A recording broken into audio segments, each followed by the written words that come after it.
नमस्कार दोस्तों, मेरे वीडियो में आपका स्वागत है।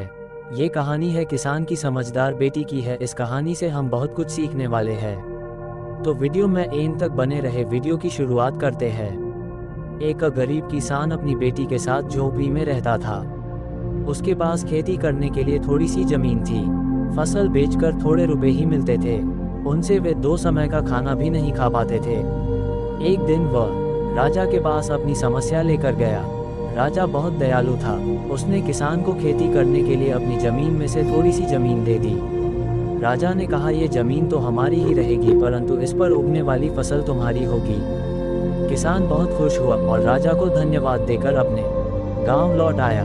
एक दिन वह खेत की जुताई कर रहा था। तभी उसका हल एक कठोर चीज से जा टकराया। उसने खोदकर देखा तो उसे सोने की एक ओखली मिली। किसान बहुत ईमानदार था।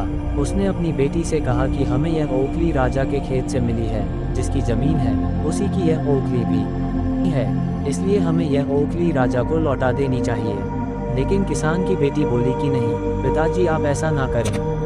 आपको केवल ओखली ही मिली है। अगर राजा ने आपसे इसकी सोने की मूसली भी मांगी तो आप क्या करेंगे?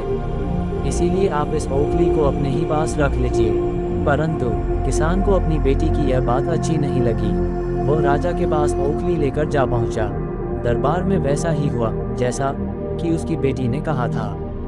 राजा ने सोचा कि किसान ने लालच में आकर मूसल अपने पास रख ली है।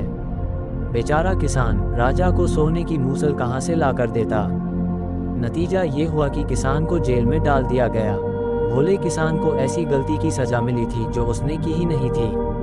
लेटे लेटे वो दिन रात रोता रहता था और यही कहता था कि काश मैंने अपनी बेटी की बात मान ली होती। एक दिन राजा ने उसे ये कहते हुए सुन लिया। फिर उन्होंने किसान से पूछा कि आखिर वो ऐसा क्यों कह रहा है। किसान ने राजा को पूरी बात बताई।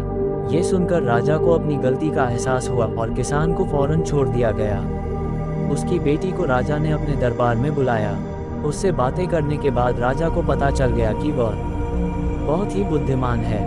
राजा ने उसको राज्य के खजाने का मंत्री बना दिया। उन्हें रहने के लिए घर और सारी सुख सुविधाएं भी दी। इसके बाद से किसान और उसकी बेटी हमेशा सुख से रहे। अंत में जीत सच्चाई की ही हुई। तो उम्मीद करता हूँ दोस्तों की इस कहानी से ज़रूर कुछ सीखा होगा। तो हमें कमेंट करके ज़रूर बताना, और आपको वीडियो अच्छी लगी हो तो लाइक और सब्सक्राइब करके जाना, क्योंकि इस तरह की वीडियो में लगा रहता हूँ।